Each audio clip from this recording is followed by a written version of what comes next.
Financial planning as a whole is still relatively young as a profession, right? And so the work that we're doing today, the work that NexGen is doing, has an impact on tomorrow.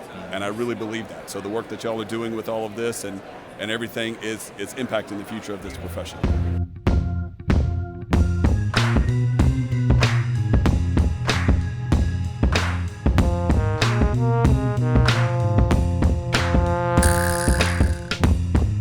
I'm Deshawn, and with my co-host Mike Zarrelli, the Blueprint and FPA NexGen podcast. How you doing, Mike? Excellent. Do you see this logo right here? That is legit. We are a bona fide podcast. Yeah. You might not know it. This place is bustling with people behind us. Annual in Vegas 2025. If we could do a pan, it is crazy. This is my first time at Annual, so I'm like eyes wide open, blown out of the park with how many people, the space, all the vendors. It's just been huge. And this is my first time in Vegas. So this is my first experience at Annual and Vegas, which are two different things. So I look forward to just the next 2 days here. The FPA NexGen gathering, a lot of the topics are more like getting started, getting ramped up.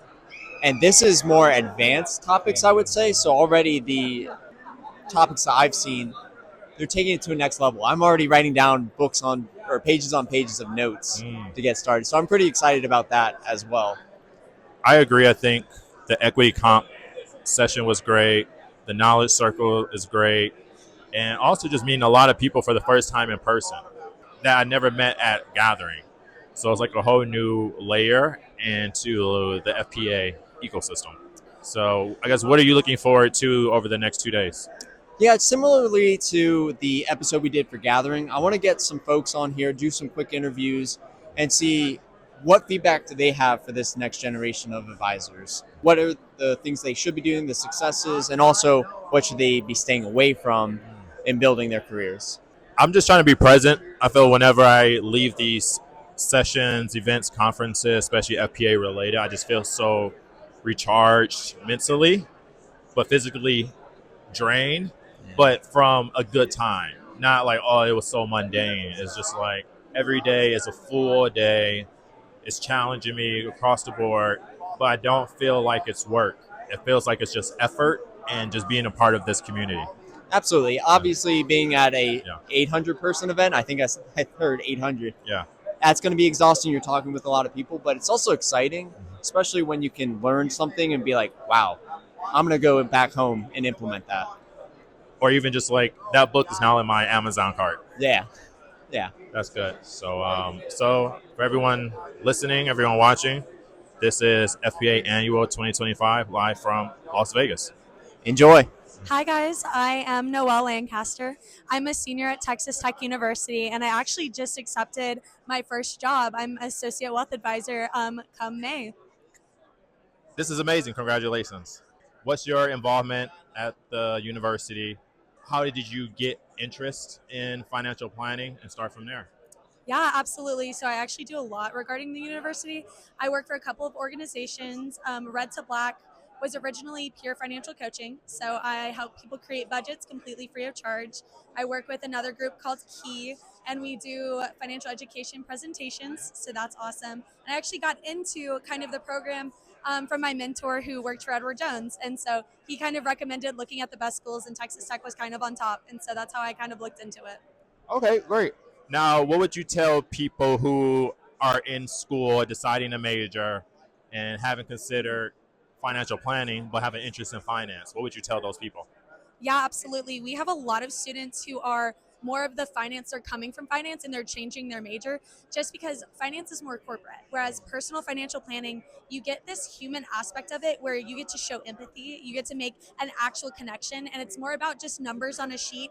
It's about this person and their experience as a human and career. It's like what they do in life, where they want to go, and helping plan for the future. And what would you tell people who haven't been to FPA Annual why they should come? Why wouldn't you? Honestly, any opportunity you get to make connections, like this is a great event to just get out and get your name known, but also make connections. You have no idea who and what is actually going to lead to a future career or future clients. Like get out there and get known. Thank you, Noel. Thank you so much for having me. I'm here with Annie Janusis from Zox. That's another AI platform. So we've got a couple of AI platforms here at FPA Annual. And Annie, my first question for you is, what is the number one misconception you're hearing about AI in 2025?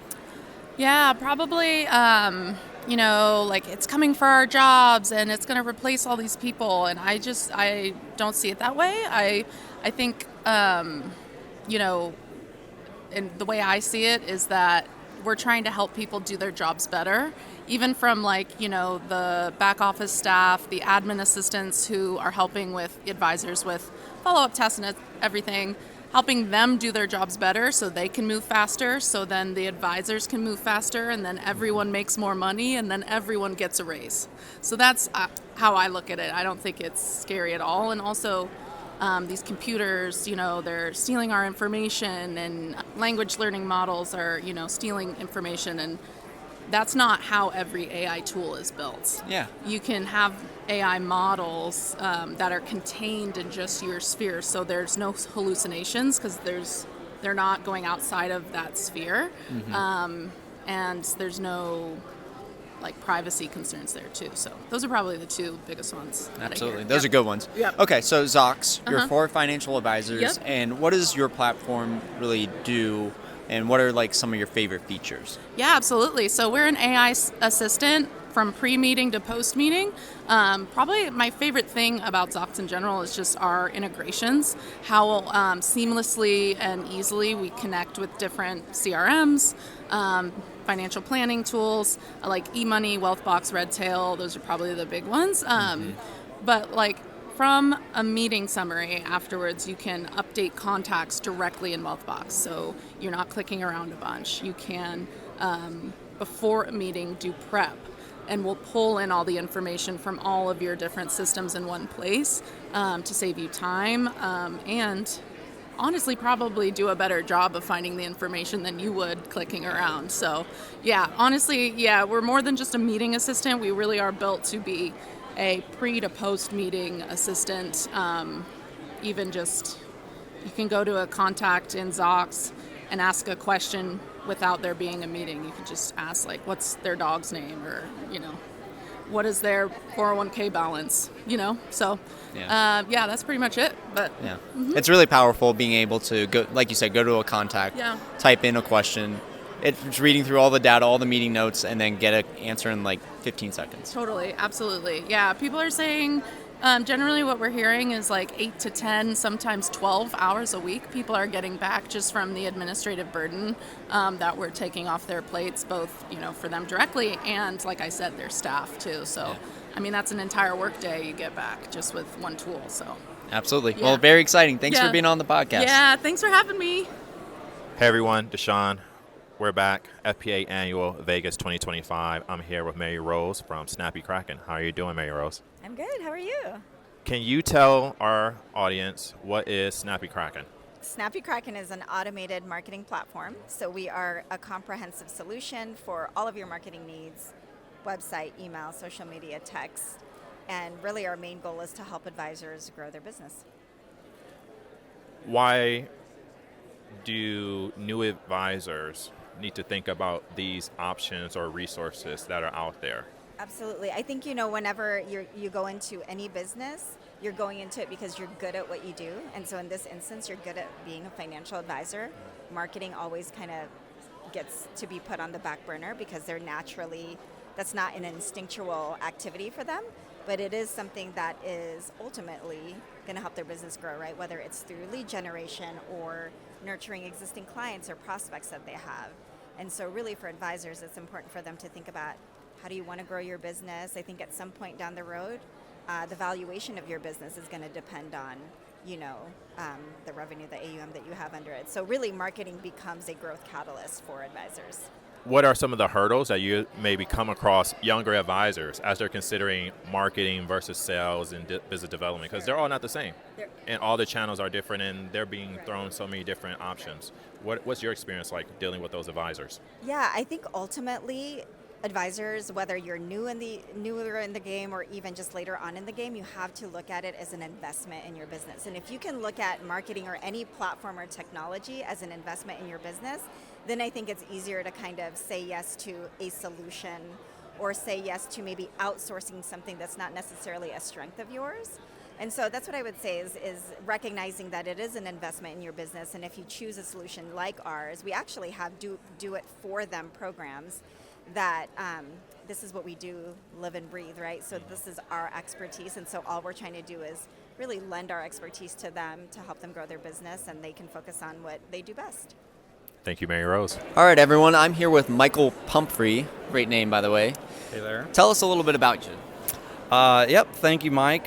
So Michael Pumphrey, I am a wealth advisor at Tanglewood Total Wealth Management in Houston, Texas. I'm also on the board of my local FPA chapter there in Houston. Been NexGen director for a couple years and am incoming president for next year.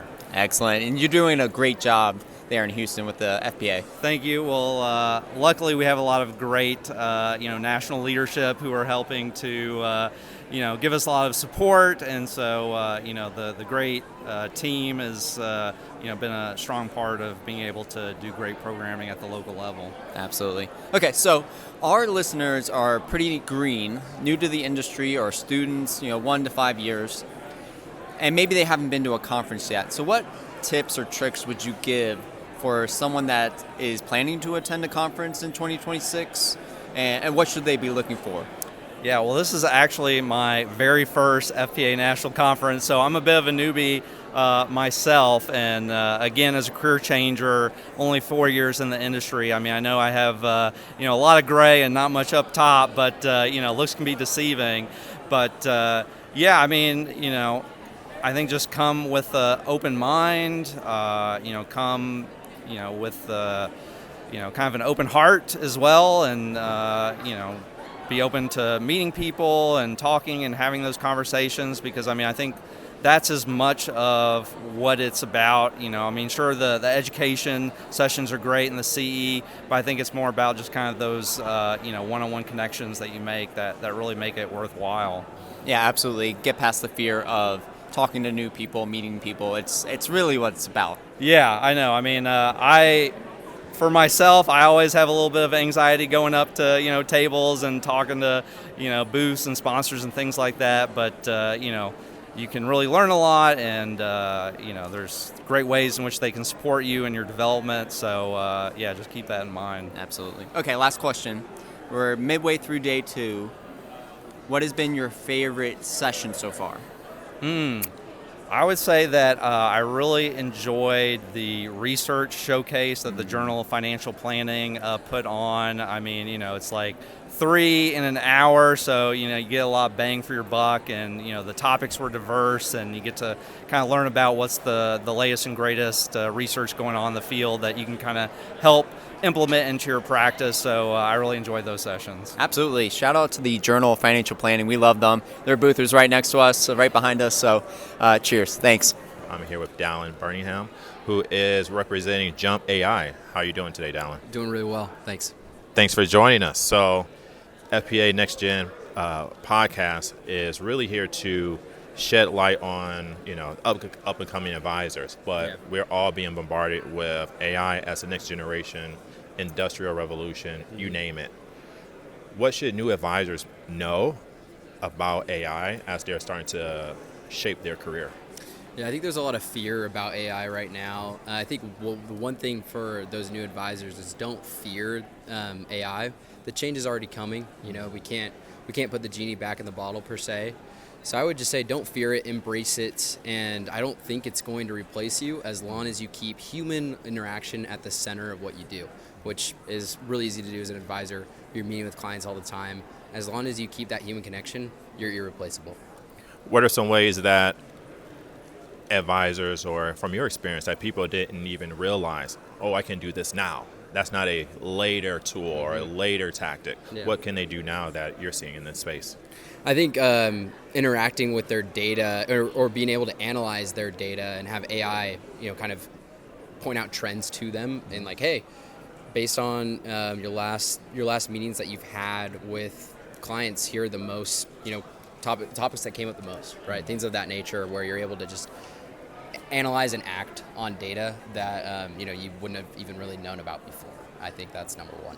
Okay, and is this your first annual conference? This is my first annual conference. I've been to FPA conferences before, but not like the big one like this. So anyways, yeah. No. How's it been so far? Been really good, really good. I've really enjoyed it. We've had the chance to meet some really cool people. So Thank you, Dallin. yeah, appreciate it. I'm here with James Serrano, and James, we met, today, yesterday maybe. What's your first impression of FPA Annual, and what have you learned so far? So this is my second FPA Annual. What I have really come to learn, or what I really focus on when I come here, is the friendships that we build, because there's so many people in this industry, and we don't get to talk to other financial planners on a day-to-day basis, especially on a national level. And I've worked with a lot of people different here from the FPA, and this is the only chance I really get to see them in person. Most of the time it's on Zoom, and it's not the same as being in person. So the sessions are great. Not to say I'm not putting them down, but really what I enjoy the most is seeing the people, just getting to see them face to face. Yeah, absolutely. So one thing we were talking about and why we connected is this content, right? Creating content. And obviously we're doing content here, but you also do it for yourself, personally with your marathons, and Yes. I think financial content as well. Am I right? Most of my content is focused around fitness right now. Yeah. So I do marathons, ultra marathons, obstacle course races, and high rocks. Pretty much anything fitness related. I love being in the gym. I have not gotten to the financial content at the moment, but it is something that's on the docket right here. But you're someone who I look up to for inspiration and just the consistency with your content. Absolutely, I appreciate it. Well, thank you.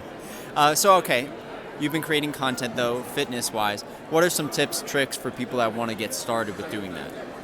Number one is just get started. That's really, it's tough. It's not going to be great to start, and it's going to take a while. I've slowly figured out where my voice is coming, and at first I really had no idea I was doing that. I was just, let me just consistently post every single day. Yeah. And as I've gone around, I've kind of learned, like, okay, you'll learn what works and what doesn't, what people are watching, and then you also learn what you enjoy. Yeah. And I've found that once I started figuring out what I like to do, people are also starting to watch that more. So right now I do a lot of like all-out mile challenges and doing collaborations where I push other people to do hard stuff. Yeah. People tend to like that, and I like it too. Yeah.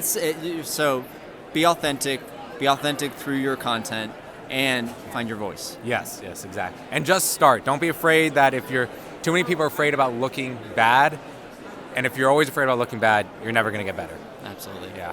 Thanks. And I am here with the co-founder, Farah, for Soma. Thank you for joining us. Thanks for having me. How is your annual experience this year going? So far, it's been great. We were talking in one of the breakout sessions yesterday, educating planners about this topic, legacy planning. So really great so far.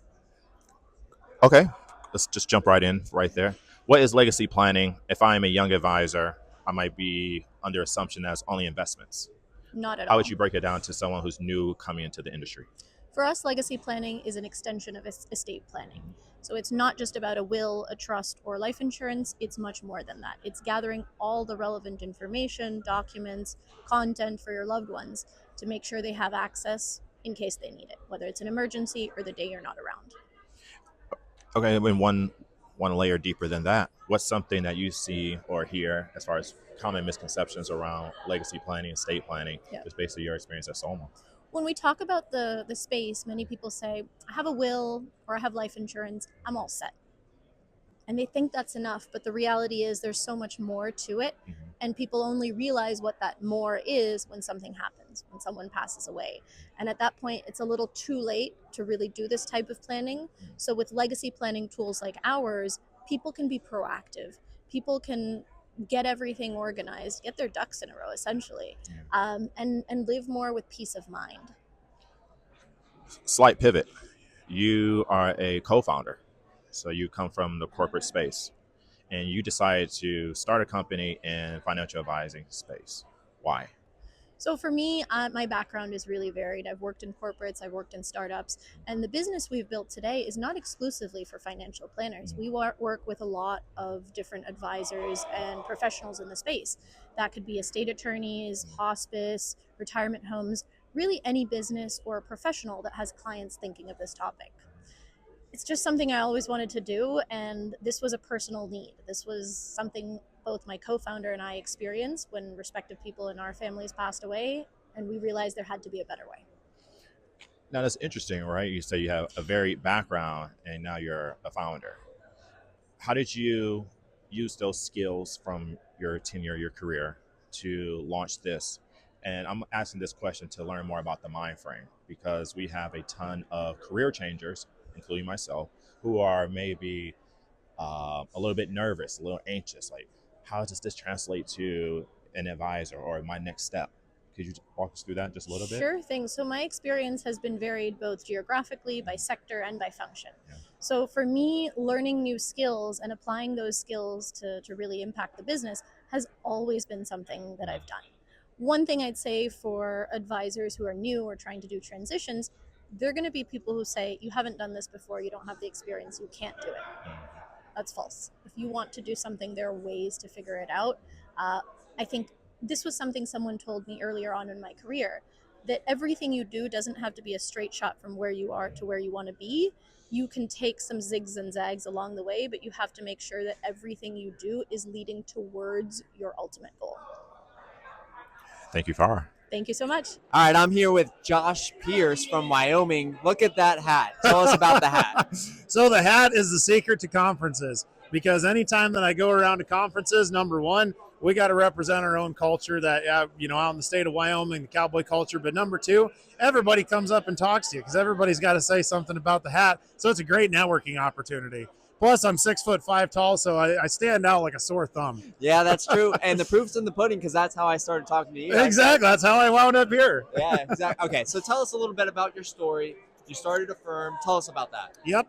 So our firm was started in 2019. Originally, it just started as a way for me to keep my licenses. I left a firm and was with a bank, and one of my bank customers recruited me away to go be a CFO controller of a construction company. Yeah. So originally, I was like, I just need a way to keep my licenses. I found an RIA that would allow a framework for me to do that compliantly. And they said, but you could start a business too. And so, being a serial entrepreneur, I couldn't help myself. And so I started up our company originally just as a side hustle. And really, I knew from the beginning that I wanted our main product to be financial planning. So that's how we really leaned into it. Just started up as a side hustle. Like I said, that grew into a part-time job, grew into a full-time job, to where one of the best things was one day the owner of the construction company called me up and he said, Josh, I got some good news and some bad news. And I said, okay, lay it on me. And he said, well, the bad news is I'm firing you. Now to frame this, this was about 4 or 5 months after my wife and I had just had our first child. And so I was sweating a little bit. And also to frame it, at the time we had probably right around or a little under 2 million of investments under management. So you can do the math on that it wasn't great. So I said, all right. I said, well, I hope the good news really counters this. And he said, well, the good news is you got an opportunity with your business. We want to see you go run with it. And we also want to be one of your biggest clients. And so we still have a great working relationship today. And then ever since then, our firm has really taken off and grown up quite a bit. You never know who your next client is. You never know. That's right. That's right. You just, wear a cowboy hat and people talk to you all the time. So. Cool. Well, this is a NexGen podcast. Yeah. You mentioned that you may be looking at hiring an advisor or something like that, building up your team. What are some traits that you're looking for when you're looking at that next hire, growing the firm up from the roots? Yeah. So one of our core tenets of hiring and just working in our firm is I have this saying that we hire for core values, not skill. I want candidates that are skilled, and here at FPA there's a lot of different programs that are represented. I have a special affiliation with the CFP Board and aspiring CFP practitioners, and so that's something that I want to see them go out and get the education and complete that. But at the same time, education you can get, skills you can learn. I can't change who you are. I'm looking for character. I'm looking for core values. I'm looking for people who are ambitious, people who want to go out there and change the world to be a better place. And that's really what we try to do with our clients. And we've got story after story with our clients about how our advice had such a huge impact on the trajectory of their life. And so we can't take that lightly. We got to look at that and take that responsibility seriously, that we are truly going out there and changing the world of our clients. Really well said. Just to reiterate, we are very responsible for giving a good service, helping our clients reach their goals, reach something higher. And so you got to have drive to have that. Skills can be learned. You do. Absolutely. Excellent.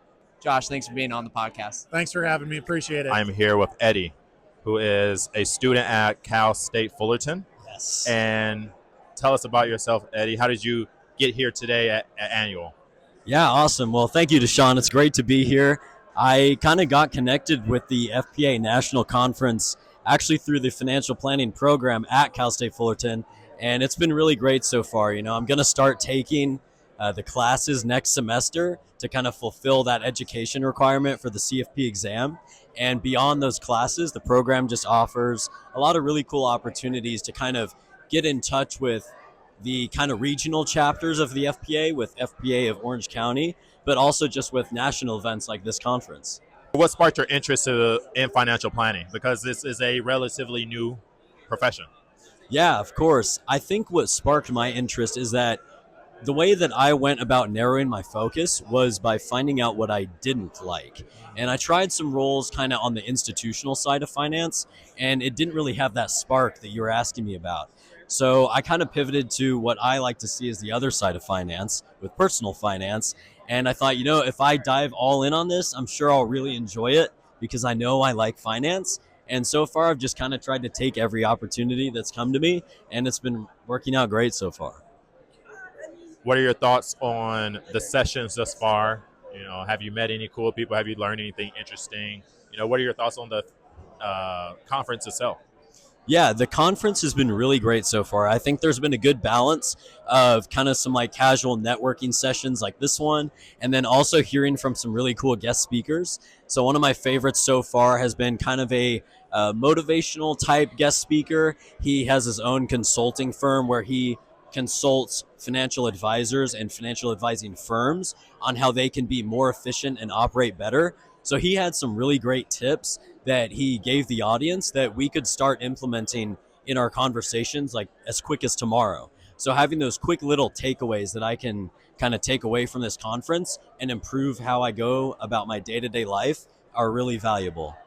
What would you tell other students who maybe aren't sure about attending a conference, annual or gathering or anything like this? What would you tell them to get them to go? There's no better opportunity to start practicing your networking, because I know for me, networking has been a little bit of a weak spot, but ever since I went to my first conference, I was so pleasantly surprised with how open everyone is to talk with each other. You know, compared to some other environments, people might not, it might take a little bit more effort to initiate that conversation. But at places like this, everyone's really open to talk with whoever. So I think it's a great starting point to kind of build that networking skill that a lot of advisors say is like the single most important thing. Thank you, Eddie. Awesome. Thank you so much, Deshawn. Appreciate it. All right, I'm here with Leo Ortega, another student here. Tell us, what do you think of this conference so far? Honestly, I think it's really valuable so far. I've learned so many like new insights and new strategies for when I eventually go into the industry myself that I can use on day one to set myself apart from everyone else that's just starting out, you know. I've learned a lot. I've made so many more connections with professionals too. Professionals are honestly super nice and they're super willing to help. So just being able to interact with professionals who were in the same position that I was at one point and just getting their advice and getting their mentoring on like what I could do differently to stand out. I think that's definitely been the most valuable part for the conference for me. Absolutely. And that is one special thing about this industry is like everybody's very willing to help, especially the newer generation of future financial professionals, because you guys are the future. There's a lot of money out there and we got a lot of people we got to help out. So one thing as a student, like just from my journey, was you have this perception of what you're going into and then you learn more and then it's something different. So what is one thing that you thought about this profession that is changing because of what you're learning here at the conference? Well, originally when I heard about this profession first, I thought it was mainly just like product based was the only way to go. I didn't know anything about like RIAs or like fee only or fee based. So now like getting to like talk to all these professionals who are both in product based as well as like RIA, fee based, fee only, it's really like opened up my perspectives to see like how flexible I can be with potentially my own firm in the future. if I want to go fee based, if I want to stick more to the products, if I want to go fee only. It's really like opened up my eyes and allowed me to see like all the different career paths I could potentially go to in this industry. Absolutely. And for those that are like, what did he just say? That is actually one of the sessions here at FPA Annual. We're going to go through the different career pathways, whether it's a wirehouse, financial services, an RIA route, et cetera, et cetera. So these are all buzzwords that you got to learn, especially if you want to be a professional in this industry. Okay, so last question. What is one piece of advice as a young student you would give to other students because you've had some experience going to a couple of conferences? Put yourself out there as much as possible. I think honestly, just getting to talk to as many professionals as you can, talk to, students who've been in the same position as you, students who are alumni in the same school that you've been to, that got into the industry that you wanted to go into. For example, I know plenty of students who just graduated recently that just started out in the industry. I keep very close connections with them because they could ultimately be my referral if I want to get a job someday. So honestly, just stay close to build your network and put yourself out there as much as possible. That's my biggest piece of advice. Awesome. Well said. It's definitely a cliche, but your network really is your net worth. Hey everyone, Deshawn here, FPA Annual Vegas 2025. I'm here with Dr. Jolly Jen. Thank you for joining us today. Well, thank you for having me. So what number FPA Annual is this for you? Ooh, that's a very good question. I was very heavily involved in FPA for at least 10 years. And I was actually a Charlotte chapter president. Oh. Yeah, long time ago. Long time ago. Okay. And you're also on or work with the CFP Board. I am, yeah. I'm the managing director for professional practice for CFP Board. What that really means is everything from education, exam, experience, even CEs, that's all under my supervision. That goes through your desk. Yes. Okay, now what are your thoughts? Not even what are your thoughts. How has the importance of the CFP designation changed over the years since you've been working at the organization? Well, first, I only work at the organization a very short time, so that may not be a good representation. Okay. I would say that since I was a career changer, since I became a CFP more than 20 years ago, I felt like the CFP certification has become much more relevant to servicing clients. And I think clients now, they are very smart. They will always ask, are you a CFP? Right? Got to be a CFP. Got to be a CFP. Got to be a CFP. Okay, and what would you tell people who are considering it or maybe think it's not worth their time or maybe they think it's not, that they don't have the extra time after work to study for it? Yeah. Why should they dive in? Why should they commit to it? Well, I think at the end of the day, if you really truly want to help clients, you really need to get your competency up, being able to help clients. So yes, it's a lot of commitment, but ask your family, ask your friends, ask your support system to support you. You'll be able to get there. Okay. And if you could tell anyone who hasn't been to FPA Annual Conference before why they should come, what would you tell them? Well, if you are like me as a career changer, the reason you will come here is networking. And if you are an advisor, the reason you come here is to get your education, top-notch education from here. And if you're a student, connect with advisors. The succession is happening in front of us. Make your connections. Make the connections and make our next generation better. Thank you, Dr. Jolly. Thank you. Thank you for having me. Hey everyone, I'm here with Gavin and Isaac at FPA Annual Conference. Guys, this is your first time here. You're representing Akron University. What's your first impressions of the conference? So far, it's really been great. Learned a lot of things, been able to talk to a lot of different professionals. Really enjoyable experience so far. Yeah, I've got to agree. It's been great. Like, so many good opportunities to talk to good employers, professionals, see a lot of great sessions. It's just been awesome. Absolutely. What is your top takeaway so far? So we finished day one. We're on to day two. Top takeaway from day one. We both sat in a pretty small session yesterday about like investments and how advisors are typically like leaning away from investments in a way, not like going in depth and working directly with the portfolios they're working with, but offloading them off to other people. And learning that that's been a big shift and that people aren't getting met with the right with their needs in their investments has been huge, and I guess that's my biggest takeaway. Yeah. I would definitely repeat everything Gavin said. We also sat in like an equity compensation program talking about tax planning and all those things around that.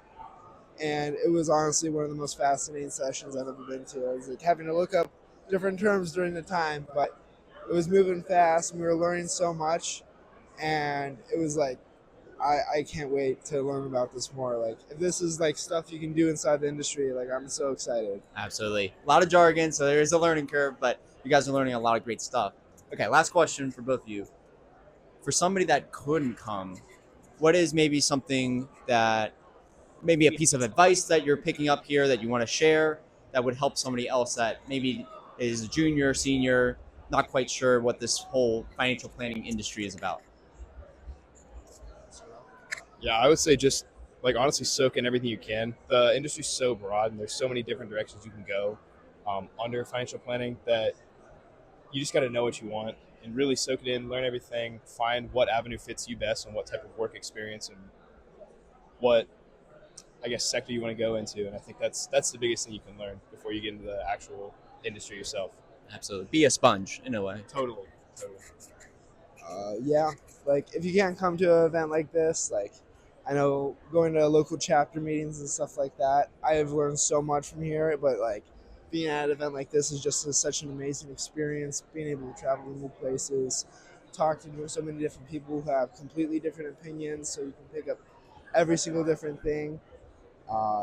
Yeah, so like just like do more research online, see what you like, see what you can and cannot do, or what you'd like to do, and just learn more, honestly. Absolutely. Well said. Vegas 2025 FPA Annual, and I am here with the newly announced CEO of the Financial Planning Association, Dennis Moore. Thank you for joining us, Dennis. Glad to be here. Thanks for having me. So let's jump right into it. Prior to becoming CEO, you were also president of the FPA Board. What is the difference of those two roles? Yeah, absolutely. Yeah. So I grew up in FPA. I started out as a student chapter, as part of NexGen for a while, obviously till I wasn't, but two chapters and then the national board. And so the big difference between like the national board and being president and the CEO on the staff side is kind of the board's responsibility is to set the strategic direction of the organization. So the big strategic plan that we're working on, so that's board developed, and then now my role as CEO is to execute on that. And obviously I've got, I'm at the table, I'm working with the board to develop that together as a team, so it's not like in isolation. So we work together as a team, but that's really the biggest difference is the board sets the direction, and then the staff and myself, we execute. Thank you. I really appreciate that because that's something I really want to know. What does NexGen mean to you? NexGen is really important to me, as I mentioned. So I started out, my first FPA conference was when I was in college. That was my first exposure to FPA. And so I went to one of the early NexGen gatherings back in the day and all of that. And again, it was just, it was my community. It's how I grew up. And so NexGen to me, I mean, I think it's a critical part of not only our association, but the profession, right? And so it's that shared experience, that community that you can grow up with throughout your whole career as you progress through it. So yeah, NexGen is super important. And that's the other thing I like to say too. So financial planning as a whole is still relatively young as a profession, right? And so the work that we're doing today, the work that NexGen is doing, has an impact on tomorrow. And I really believe that. So the work that y'all are doing with all of this and everything it's impacting the future of this profession. This is the Blueprint FPA NexGen podcast. What do you want the NexGen advisor, career changers, students to feel when they look or think about the FPA as a resource as they're shaping their careers? Community is the first thing that comes to mind. Of course, FPA, we want to be your partner in planning throughout. And what that means to me is community. And there's a lot of different ways to plug in to FPA throughout, FPA NexGen, online communities, the conferences, local chapters, so many different ways. But for me, it was really important to find a way to plug in and find that community. So that's what I would encourage all the NexGen members to do is really try to plug in, get involved, and make your mark on it. Thank you, Dennis. You bet. Thanks for having me. Mike, how is your annual experience so far? Well, I would say we gave it all. We are low energy at this point because the past 2 days we've been getting it all, being in sessions, leading sessions, talking with people, recording for the podcast. So we've done it all. I would say, yeah, we've done it all and more, and it's really just not a low energy from a bad experience, just really being present and really just really meeting everyone and connecting and just giving. You know, I think it's really that. It's just, I don't know, it's beyond words at this point. Yeah. What is a highlight so far? One thing I think that was cool, because this is my first annual conference, is that I expected there to be very little NexGen presence, and even though there's a bigger, diverse group here, there's still a lot of NexGen, a lot of career changers, young 1 to 5 year students here. So I think there is still a lot of energy that we see at Gathering in annual conference. Okay. Any sessions that you loved or stood out or anything you're just like, wow, just made you think a little bit more? My favorite one was actually about insurance, which, insurance is not the most fun thing to talk about, but again, it's just something that I need to get better at. And that's what these conferences are about, opening you up to different aspects or deeper thoughts, ultimately to better serve clients, right? So let me ask the question back to you. What was your favorite session or event, things like that? The opening keynote, just because something is approved or compliant, the question we should be asking is this the right thing to do? Yeah. And that's really just putting me in a position to question the decisions that I will be making. So I really appreciate that keynote, because I was definitely a skeptic of it, but by the end of it, I was a believer. I was like, this is a really good session. Absolutely. Okay, so we did 15 interviews. What was your takeaway from the interviews, the people we spoke with? Piggyback on what you're saying about NexGen presence, I didn't realize how heavy of a presence they had, right? Everyone is really eager to get into the business, and they're thirsty for the knowledge, the resources, and I would just say everyone is just a sponge, whether you're an outgoing president of the FPA board or you're just a student who just enrolled in your first, FPA or CFP course. Yeah. Everyone is here just soaking it up, trying to do the best that they can, and you can't really replicate that anywhere else. Yeah. Okay, so if you were to say or describe annual in one word, what would that word be? All right, one word, and I would say communication. And the reason I say it is just we are communicators by nature, and so what I thought was really well done was communicating the message of what FPA is about, especially with the 25-year anniversary. There was a lot of sessions that were saying, here's how we got here. This is why we're doing what we're doing. We want to make this industry a profession and really just make us bona fide, trusted advisors for those clients. So the communication, the messaging, it's all been really well done by the staff and everybody involved putting this together. I would just say community. By this morning, I walked in feeling like I knew so many people. I think when you go to a conference, usually that first day, you're kind of shaking the webs, do I know anyone?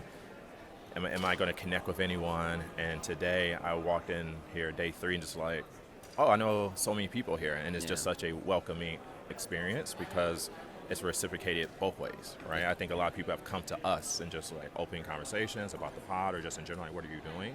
And also very the other way, hey, what are you working on? And I think that's just really something that is needed, just that offline connection. Absolutely, and I would add to that, be a serial conference goer, because the more you come, the more you see familiar faces, you build relationships. We're tight. Yeah. We were always tight, but seeing each other in person, being at these conferences, we're friends. Mm-hmm. Yeah, we're tight. Yeah. Okay. This is The Blueprint at FPA NexGen podcast, and we are signing out of Annual 2025. Peace.